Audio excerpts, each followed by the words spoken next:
പഴയ നിയമം ഉൽപ്പത്തി പുസ്തകം അധ്യായം 36.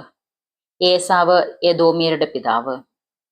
ഏദോം എന്നുകൂടി പേരുള്ള ഏസാവിന്റെ സന്താന പരമ്പര ഇതാണ്. കാനാന്യ സ്ത്രീകളായിരുന്നു ഏസാവിന്റെ ഭാര്യമാർ. ഹിത്യനായ ഏലോന്റെ മകളാണ് ആദാം. ഹിവ്യനായ സിബിയോന്റെ മക്കളായ ആനായുടെ പുത്രിയാണ് ഒഹോലിബാമ. ഇസ്മായേലിന്റെ മകളും നെബായോത്തിന്റെ സഹോദരിയുമാണ് ബെസ്ബത്ത്. ഏസാവിന് ആദായിൽ എലിഫാസും ബസ്മയിൽ റവുവേലും ജനിച്ചു. ഒഹോലിബാമയിൽ നിന്ന് അവന് യവുഷും യാലാമും കോറഹും ജനിച്ചു. കാനാൻ ദേശത്തു വെച്ച് ഏസാവിനുണ്ടായ മക്കളാണിവർ. ഏസാവ് ഭാര്യമാരും പുത്രന്മാരും പുത്രിമാരും വീട്ടിലുള്ള എല്ലാവരുമൊത്ത് തന്റെ കാലികളും മൃഗങ്ങളും കാനാൻ ദേശത്ത് താൻ നേടിയ സ്വത്തുമായി സഹോദരനായ യാക്കോബിനെ വിട്ട് അകലെയുള്ള ഒരു ദേശത്തേക്ക് പോയി. കാരണം ഒന്നിച്ചു പാർക്കാൻ വയ്യാത്ത വിധം ഇരുവർക്കും അത്രയേറെ സമ്പത്തുണ്ടായിരുന്നു. അവരുടെ അധിവാസ ഭൂമിക്ക് സംരക്ഷിക്കുവാനാവാത്ത വിധം അത്രയധികമായിരുന്നു ആടുമാടുകൾ. അതുകൊണ്ട് ഏസാവ് സെയിർ എന്ന മലനാട്ടിൽ പാർത്തു. ഏസാവും ഏദോമും ഒരാൾ തന്നെ. സെയിർ മലയിലെ ഏദോമ്യരുടെ പിതാവായ ഏസാവിന്റെ സന്തതി പരമ്പര. ഏസാവിന്റെ പുത്രന്മാരുടെ പേരുകൾ: ഏസാവിന് ഭാര്യയായ ആദായിലുണ്ടായ മകൻ എലീഫാസ്, ഭാര്യയായ ബസ്മത്തിലുണ്ടായ മകൻ റവുവേൽ. എലീഫാസിന്റെ പുത്രന്മാർ തേമാൻ, ഓമർ, സെഫോ, ഖത്താം, കെനസ്. ഏസാവിന്റെ മകൻ എലീഫാസിന് തിമ്ന എന്നൊരു ഉപനാരി ഉണ്ടായിരുന്നു. എലീഫാസിന് അവളിൽ അമലേക്ക് എന്നൊരു പുത്രൻ ജനിച്ചു. ഏസാവിന് ഭാര്യയായ ആദായിലുണ്ടായ സന്തതികളാണിവർ. റവുവേലിന്റെ പുത്രന്മാരാണ് നഫത്ത്, സേറഹ്, ഷമ്മ, വിസാം എന്നിവർ. ഏസാവിന് ഭാര്യ ബസ്മത്തിലുണ്ടായ സന്തതികളാണിവർ.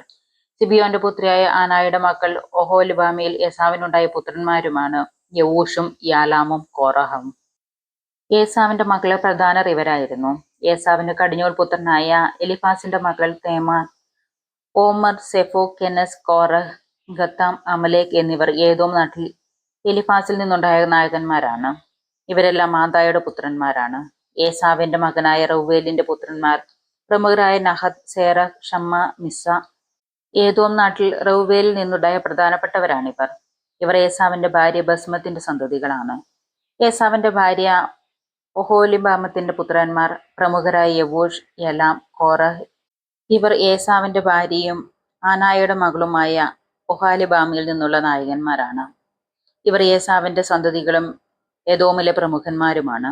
അന്നാട്ടിൽ പാർത്തിരുന്നവരും സെഹിയോർ എന്ന ഹെരോരിന്റെ പുത്രന്മാരുമാണ് ലോത്താൻ, ഷോബാൽ, സിബിയോൻ, ആന, ദീഷോൻ, എസർ, ദീഷാർ.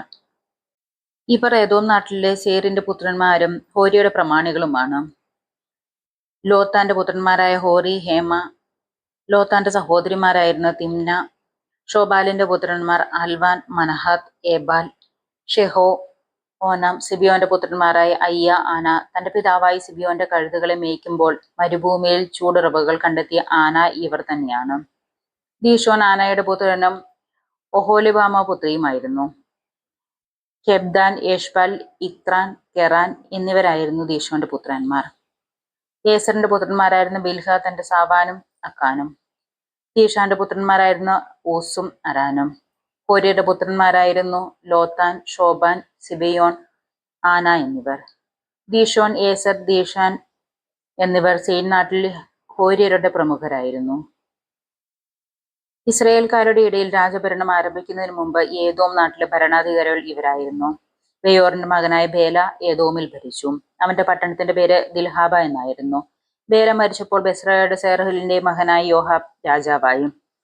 യോബാബ് മരിച്ചപ്പോൾ തേമാന്യനായ ഷൂഹാം രാജാവായി. ഷൂഹാം മരിച്ചപ്പോൾ ബദാദിന്റെ പുത്രനായ ഹദാദ് രാജാവായി. അവൻ മെവാബ് ദേശത്ത് വെച്ച് മിദിയാനെ തോൽപ്പിച്ചു. അവന്റെ പട്ടണത്തിന്റെ പേര് അവിത്ത് എന്നായിരുന്നു. ഹദാദ് മരിച്ചപ്പോൾ മസ്രേക്കയിലെ സംല രാജാവായി. സംല മരിച്ചപ്പോൾ നദീതീരത്തുള്ള റഹോബാത്തിന്റെ സാവൂൾ രാജാവായി. സാവൂൾ മരിച്ചപ്പോൾ അക്ബറിന്റെ മകനായ ബൽഹാനാൻ രാജാവായി. അക്ബറിന്റെ മകനായ ബൽഹാനാൻ മരിച്ചപ്പോൾ ഹദാറാണ് തലസ്ഥാനത്ത് ഭരിച്ചത്. അവന്റെ പട്ടണത്തിന്റെ പേര് പാവു എന്നായിരുന്നു. എസ്ഹാബിന്റെ പൗത്രിയും മത്രദിന്റെ പുത്രിയുമായ മെഹത്തേവേൽ ആയിരുന്നു അവന്റെ ഭാര്യ. കുടുംബവും മാസസ്ഥലവും പേരും അനുസരിച്ച് ഏസാവിൽ നിന്ന് ഉത്ഭവിച്ച പ്രമുഖർ തിമ്ന, അൽവ, യഥത്ത്, ഒഹോലിബ, ഏല, പിനോൻ, കെനസ്, തേമാൻ, മിക്സാർ, മഗ്ദിയേൽ, ഈറാം എന്നിവരായിരുന്നു. തങ്ങൾ കെട്ടിയടക്കിയ നാട്ടിലെ താമസസ്ഥലം അനുസരിച്ച് ഏദോംകാരുടെ പ്രമാണികൾ ഇവരായിരുന്നു. ഏസാവാണ് ഏദോംകാരുടെ പിതാവ്. അധ്യായം 37. ജോസഫിനെ വിൽക്കുന്നു. യാക്കോബ് തന്റെ പിതാവ് പരദേശിയായി പാർത്തിരുന്ന കാനാൻ ദേശത്ത് വാസമുറപ്പിച്ചു. ഇതാണ് യാക്കോബിന്റെ കുടുംബചരിത്രം. 17 വയസ്സുള്ള ജോസഫ് സഹോദരന്മാരുടെ കൂടെ ആട് മേയ്ക്കുകയായിരുന്നു. അവൻ തന്റെ പിതാവിന്റെ ഭാര്യയായ ബിൽഹായുടെ മേൽ സിൽപായുടെ മകളുടെ കൂടെയായിരുന്നു. അവരെപ്പറ്റി അശുഭ വാർത്തകൾ അവൻ പിതാവിനെ അറിയിച്ചു. ഇസ്രയേൽ ജോസഫിനെ മറ്റുള്ള മക്കളെക്കാളും അധികം സ്നേഹിച്ചിരുന്നു. കാരണം അവൻ തന്റെ വാർദ്ധക്യത്തിലെ മകനായിരുന്നു. കൈനീളമുള്ള ഒരു നീണ്ട കുപ്പായം അവൻ ജോസഫിന് വേണ്ടി ഉണ്ടാക്കി. പിതാവ് ജോസഫിനെ തങ്ങളെക്കാൾ അധികമായി സ്നേഹിക്കുന്നു എന്ന് കണ്ടപ്പോൾ സഹോദരന്മാർ അവനെ വെറുത്തു. അവനോട് സൗമ്യമായി സംസാരിക്കാൻ അവർക്ക് കഴിഞ്ഞില്ല. ഒരിക്കൽ ജോസഫിനൊരു സ്വപ്നമുണ്ടായി. അവൻ അത് സഹോദരന്മാരോട് പറഞ്ഞപ്പോൾ അവർ അവനെ കൂടുതൽ വെറുത്തു. അവൻ അവരോട് പറഞ്ഞു, എനിക്കുണ്ടായ സ്വപ്നം കേൾക്കുക. നമ്മൾ പാടത്ത് കറ്റ കെട്ടിക്കൊണ്ടിരിക്കുകയായിരുന്നു. അപ്പോഴിതാ എന്റെ കറ്റ എഴുന്നേറ്റ് നിന്നു. നിങ്ങളുടെ കറ്റകളെല്ലാം ചുറ്റും വന്ന് എന്റെ കറ്റയെ താണു വണങ്ങി. അവർ ചോദിച്ചു, നീ ഞങ്ങളെ ഭരിക്കുമെന്നാണോ? നീ ഞങ്ങളുടെ മേൽ ആധിപത്യം സ്ഥാപിക്കുമെന്നാണോ? അവന്റെ സ്വപ്നവും വാക്കുകളും കാരണം അവർ അവനെ അത്യധികം ദ്വേഷിച്ചു. അവന് വീണ്ടും ഒരു സ്വപ്നമുണ്ടായി. അവൻ തന്റെ സഹോദരന്മാരോട് പറഞ്ഞു, ഞാൻ വേറൊരു സ്വപ്നം കണ്ടു. സൂര്യനും ചന്ദ്രനും 11 നക്ഷത്രങ്ങളും എന്നെ താണു വണങ്ങി. അവൻ ഇത് പിതാവിനോടും സഹോദരന്മാരോടും പറഞ്ഞപ്പോൾ പിതാവ് അവനെ ശകാരിച്ചുകൊണ്ട് പറഞ്ഞു, എന്താണ് നിന്റെ സ്വപ്നത്തിന്റെ അർത്ഥം? ഞാനും നിന്റെ അമ്മയും സഹോദരന്മാരും നിന്നെ നിലം പറ്റി താണു വണങ്ങണമെന്നാണോ? സഹോദരന്മാർക്ക് അവനോട് അസൂയ തോന്നി. പിതാവാകട്ടെ ഈ വാക്കുകൾ ഹൃദയത്തിൽ സംഗ്രഹിച്ചു വെച്ചു. അവന്റെ സഹോദരന്മാർ പിതാവിന്റെ ആടുകളെ മേയ്ക്കാൻ ഷെക്കമിലേക്ക് പോയി. ഇസ്രയേൽ ജോസഫിനോട് പറഞ്ഞു, നിന്റെ സഹോദരന്മാർ ഷെക്കമിൽ ആട് മേയ്ക്കുകയല്ലേ? ഞാൻ നിന്നെ അങ്ങോട്ട് വിടുകയാണ്. ഞാൻ പോകാം, അവൻ മറുപടി പറഞ്ഞു. നീ പോയി നിന്റെ സഹോദരന്മാർക്കും ആടുകൾക്കും ക്ഷേമം തന്നെയോ എന്ന് അന്വേഷിച്ച് വിവരം എന്നെ അറിയിക്കണം. ജോസഫിനെ അവൻ ഹെബ്രോൻ താഴ്വരയിൽ നിന്ന് യാത്രയാക്കി. അവൻ ഷെക്കമിലേക്ക് പോയി. അവൻ വയലിൽ അലഞ്ഞു ചെയ്യുന്നത് കണ്ട ഒരാൾ അവനോട് ചോദിച്ചു, നീ അന്വേഷിക്കുന്നത് എന്താണ്? അവൻ പറഞ്ഞു, ഞാൻ എന്റെ സഹോദരന്മാരെ അന്വേഷിക്കുകയാണ്. അവർ എവിടെയാണ് ആട് മേയ്ക്കുന്നതെന്ന് ദയവായി പറഞ്ഞു തരിക. അവൻ പറഞ്ഞു, അവർ എവിടെ നിന്ന് പോയി? പോകുമ്പോൾ നമുക്ക് ദോത്താനിലേക്ക് പോകാം എന്നവർ പറയുന്നത് ഞാൻ കേട്ടു. സഹോദരന്മാരുടെ പുറകെ ജോസഫും പോയി. ദോത്താനിൽ വെച്ച് അവൻ അവരെ കണ്ടുമുട്ടി. ദൂരെ വെച്ച് തന്നെ അവർ അവനെ കണ്ടു. അവൻ അടുത്തെത്തും മുൻപേ അവന് വധിക്കാൻ അവർ ഗൂഢാലോചന നടത്തി. അവർ പരസ്പരം പറഞ്ഞു, സ്വപ്നക്കാരൻ വരുന്നുണ്ട്, വരുവിൻ, നമുക്കവനെ കൊന്നു കുഴിയിലെറിയാം. ഏതോ കാട്ടുമൃഗം അവനെ പിടിച്ചു തിന്നെന്ന് പറയുകയും ചെയ്യാം. അവന്റെ സ്വപ്നത്തിന് എന്ത് സംഭവിക്കുമെന്ന് കാണാമല്ലോ. റൂബൻ ഇത് കേട്ടു. അവൻ ജോസഫിനെ അവരുടെ കയ്യിൽ നിന്നും രക്ഷിച്ചു. അവൻ പറഞ്ഞു, നമുക്കവനെ കൊല്ലേണ്ട, രക്തം ചിന്തരുത്. അവനെ നിങ്ങൾ മരുഭൂമിയിലെ ഒരു കുഴിയിൽ തള്ളിയിടുക, പക്ഷെ ദേഹോപദ്രവം ഏൽപ്പിക്കരുത്. അവനെ അവരുടെ കയ്യിൽ നിന്ന് രക്ഷിച്ച പിതാവിനെ തിരിച്ചേൽപ്പിക്കാനാണ് റൂബൻ ഇങ്ങനെ പറഞ്ഞത്. അതിനാൽ ജോസഫ് അടുത്തെത്തിയപ്പോൾ സഹോദരന്മാർ അവൻ ധരിച്ചിരുന്ന കൈനീളമുള്ള പുറങ്കുപ്പായം ഊരിയെടുത്തു. അവനെ ഒരു കുഴിയിൽ തള്ളിയിട്ടു. അതും വെള്ളമില്ലാത്ത പൊട്ടക്കിണറായിരുന്നു. അവർ ഭക്ഷണം കഴിക്കാനിരുന്നപ്പോൾ ഗിലെയാദിൽ നിന്ന് വന്നിരുന്ന ഇസ്മായേല്യരുടെ ഒരു യാത്രാ സംഘത്തെ കണ്ടു. അവർ സുഗന്ധ പശയും പരിമള ദ്രവ്യങ്ങളും കുന്തിരുക്കവും ഒട്ടപ്പുറത്ത് കയറ്റി ഈജിപ്തിലേക്ക് പോവുകയായിരുന്നു.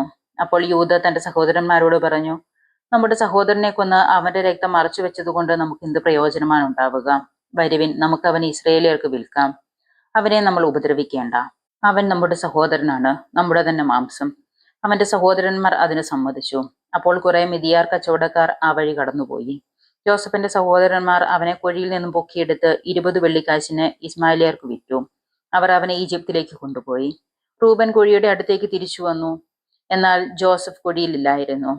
അവൻ തന്റെ ഉടുപ്പ് വലിച്ചു കീറി സഹോദരന്മാരുടെ അടുത്ത് ചെന്ന് വിലപിച്ചു, കുട്ടിയെ കാണാനില്ല, ഞാൻ ഇനി എവിടെ പോകും? അവർ ഒരാടിനെ കൊന്ന് ജോസഫിന്റെ കുപ്പായം എടുത്ത് അതിന്റെ രക്തത്തിൽ മുക്കി. കൈനീളമുള്ള ആ നീണ്ട കുപ്പായം തങ്ങളുടെ പിതാവിന്റെ അടുക്കൽ കൊണ്ടു ചെന്നിട്ട് അവർ പറഞ്ഞു, ഈ കുപ്പായം ഞങ്ങൾക്ക് കണ്ടുകിട്ടി. ഇത് അങ്ങയുടെ മകന്റേതാണോ അല്ലയോ എന്ന് നോക്കുക. അവൻ അത് തിരിച്ചറിഞ്ഞു. അവൻ പറഞ്ഞു, ഇത് എന്റെ മകന്റെ കുപ്പായമാണ്. ഏതോ കാട്ടുമൃഗം അവനെ പിടിച്ചു തിന്നു. ജോസഫിനെ അത് കടിച്ചു കീറി കാണും. യാക്കോബ് തന്റെ വസ്ത്രം വലിച്ചു കീറി ചാക്കൊടുത്ത് വളരെ നാൾ തന്റെ മകനെ കുറിച്ച് വിലപിച്ചു. അവന്റെ പുത്രന്മാരും പുത്രിമാരും അവനെ ആശ്വസിപ്പിക്കാൻ ശ്രമിച്ചു. എന്നാൽ അവർക്ക് കഴിഞ്ഞില്ല. കരഞ്ഞുകൊണ്ട് തന്നെ പാതാളത്തിൽ എന്റെ മകന്റെ അടുത്തേക്ക് ഞാൻ പോകുമെന്ന് പറഞ്ഞു. അവൻ തന്റെ മകനെ ഓർത്ത് വിലപിച്ചു. ഇതിനിടെ മിദിയാൻകാർ ജോസഫിനെ ഈജിപ്തിൽ നിന്നും ഫറവോയുടെ ഒരു ഉദ്യോഗസ്ഥനും കാൽപ്പടയുടെ നായകനുമായ പൊത്തിഫറിന് വിറ്റു. ദിവസവും 10 മിനിറ്റ് ബൈബിൾ ശ്രവിക്കാനായി എന്നോടൊപ്പം കൂടുക.